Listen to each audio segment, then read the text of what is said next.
Alors, on est dans un immeuble de la rue Saint-Blaise dans le 20e. Là, je suis devant un ascenseur. Franck, tu habites ici. Oui. C'est la première fois qu'il était en panne, cet ascenseur?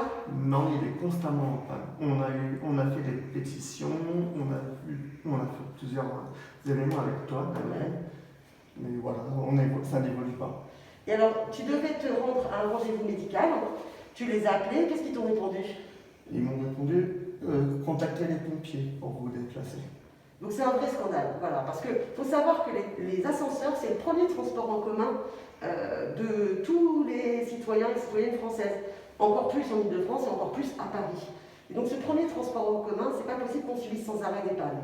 En fait, il y a 4 grosses boîtes ascensoristes qui se partagent le marché, qui imposent leurs conditions et qui réduisent leurs effectifs au niveau de la maintenance. C'est pour ça que c'est toujours en panne. Mais alors sachez que quand les ascenseurs sont en panne, les ascensoristes payent des pénalités aux bailleurs. Et le bailleur, eh bien, il faut toujours se battre pour exiger qu'il réduise les charges.